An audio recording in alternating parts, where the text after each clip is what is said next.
Tere homekost.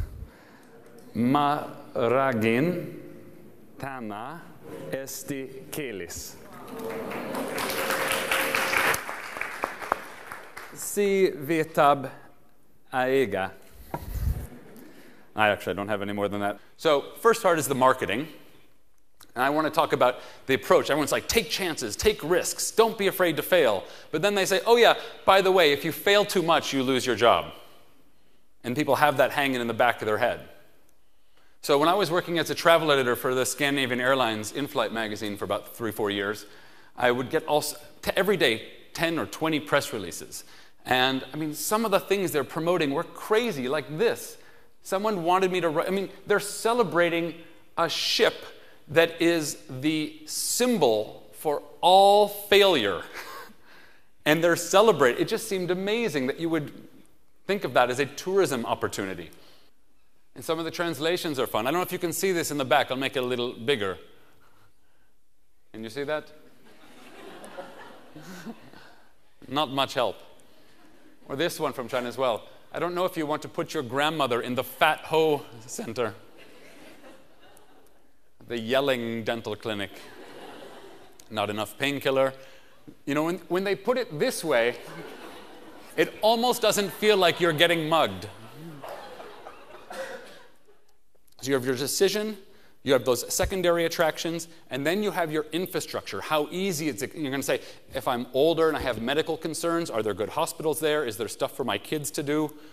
Then you want to know if there's something for everyone. But that's not what gets you thinking to buy the plane ticket. So here's the other problem, is there's an expectation gap that happens as well. So people today, they see something online, they click on it, and they want it, and they want it in that color. You know, whether it's this, they want exactly the thing they've clicked on. They look at it in the picture, and that's what they want, right?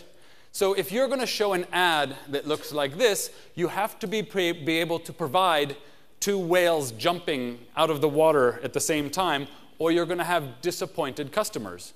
You have to be able to provide the thing you're marketing. It's that simple. If you're showing a rainbow in your brochure, you better have a rainbow machine. Right? But that doesn't say much. And even this says a little bit more. Population has gone up by that much, and international tourism has gone up by that much in the same period. I don't want to just throw out a bunch of numbers. What does that mean? What does that mean when that happens? Well, it means that when you go to Beijing, that you see restaurants like this. And this. These are all in Beijing. And they didn't want to show the McDonald's, so they had to shoot up, straight up, from a helicopter, and at the top of the arch, so that they didn't show the McDonald's. So you can either, but the problem is, when people get there and they see the McDonald's and the Disney and the H&M, they get disappointed. Connectivity, this seems to me crazy. This, I think, is going to change. When people travel, they're using their mobile phones for cameras, for everything, but what do? They turn off their cellular roaming. When I landed here, I got a little message saying, oh, you can surf and this, and it only costs you da-da-da. Something should be telling me, but you've got, the tourist office invites you to free Wi-Fi with this code and these spots. You want people to keep their phones on and connected.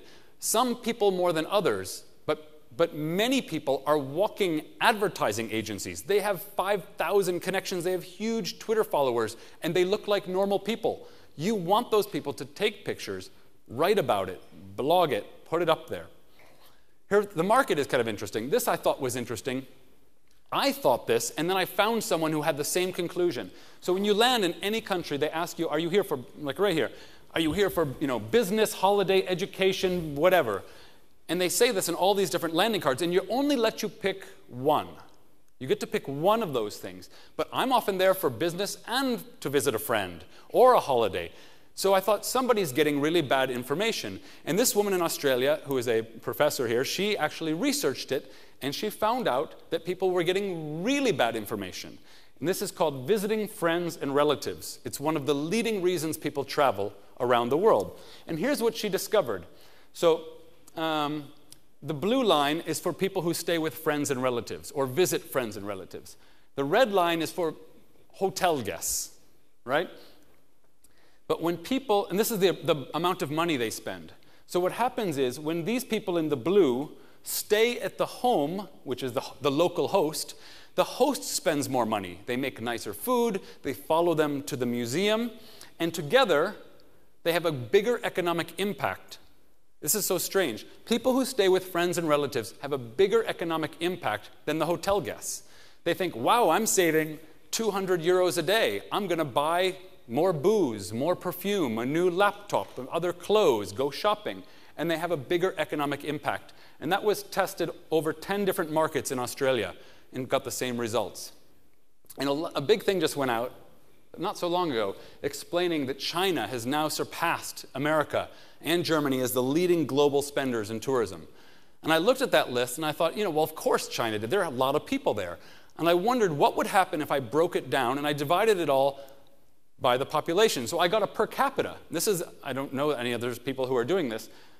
So this is the list on the left of per capita. And the difference between these two lists, you would say this is the list of real travelers. This is where this is like the composite. They work less, have good internet, high hourly wages, and they have a second income. And the women are highly educated. I thought that was an interesting component, and I haven't heard anyone else mentioning this part of it. I just want to move things along here. I know we got a time issue. You can build stuff. A lot of people think that they're stuck with what they have. This is the Mall of America, the biggest shopping mall in the US. They just said, we want to have an attraction, and they built the world's biggest shopping mall. I don't think it's the world's largest anymore, but it's America's largest. They just said, we want an attraction. Dubai's going to put up the world's tallest building. They probably never thought of this as a tourist attraction, but I mean, again, it's man-made. This is also man-made. You know about this firsthand. You can just build something and it can become a tourist attraction. You don't have to settle with what you have. You can decide to have an opera festival or any kind of festival. But I would challenge you, if you do decide to have some festival, be the world's biggest or Europe's biggest. Don't set out to be Europe's 19th biggest festival. Set out to be the best. Get yourself on the map. It doesn't have to be the most expensive, but it can also be creative. Who would have thought? Someone said, why don't we have a tomato fight? And someone said, yes, let's fund it. And this comes to the DMO, which is the Destination Marketing Organization, as it's known around the world. And I think it's incorrectly named. It should be Destination Experience, Product Development, and Marketing. Or maybe if you just shorten it, call it Destination Management. And finally, the last part is authenticity, right? It's getting harder to tell Disney's version from the real version. People went and saw Disney and they thought, oh, we need to put a light show on our pyramid. They saw Disney's version of Epcot and they said, oh, we need an entryway that looks like that at the Great Wall. And we have to be careful.